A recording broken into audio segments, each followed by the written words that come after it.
Stone hide की किंवदंती और मलक्का का पतन।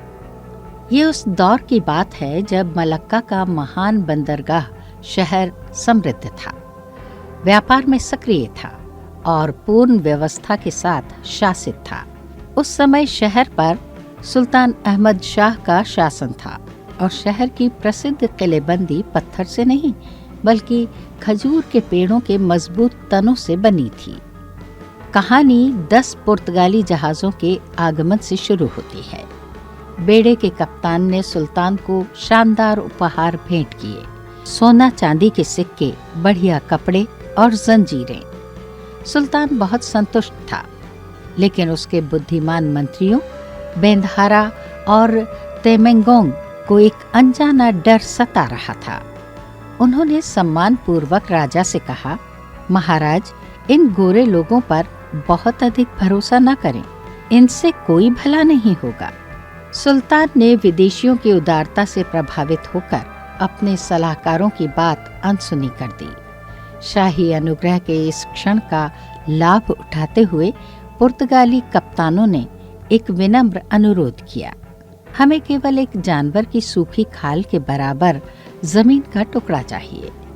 इतने छोटे से टुकड़े में कोई खतरा ना देखते हुए सुल्तान हंसा और अनुरोध स्वीकार कर लिया। हालांकि पुर्तगाली भू राजनीतिक छल के उस्ताद थे।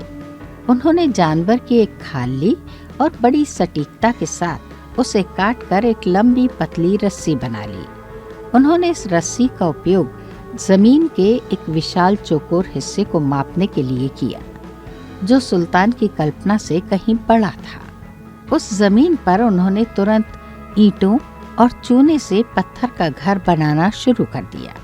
जब मलक्का के लोगों ने दीवारों में अजीब छेद बनते देखे और पूछा कि ये क्या है, तो पुर्तगालियों ने झूठ बोला, ये वो खिड़कियां हैं जिनका उपयोग गोरे लोग करते हैं। वास्तव में ये तोपों के लिए बनाए गए छेद थे। रात के अंधेरे में पुर्तगालियों ने अपने जहाज़ों से गुप्त रूप से भारी तोपें और बंदूकें उतारी और उन्हें बक्सों में छिपा दिया, जिनके बारे में उन्होंने दावा किया था कि उनमें केवल कपड़े हैं। मंत्रियों ने राजा से निर्माण रोकने की आखिरी बार विनती की, लेकिन सुल्तान अडिग रहा। ये गोरे लोग हमारे देश को किसी भी तरह बर्बाद नहीं कर सकते। धोखाधड़ी अपने चरम पर तब पहुंची जब मलक्का के लोग शांति की नींद सो रहे थे। अचानक पत्थर के घर की खिड़कियों से आग के गोले बरसने लगे। पुर्तगालियों ने शहर पर बमबारी की और खजूर के तनों वाली किलेबंदी, जिसे कभी मजबूत माना जाता था, टुकड़ों में बिखर गई। सुल्तान अहमद शाह और उनकी प्रजा अंधेरे में भागने को मजबूर हो गए।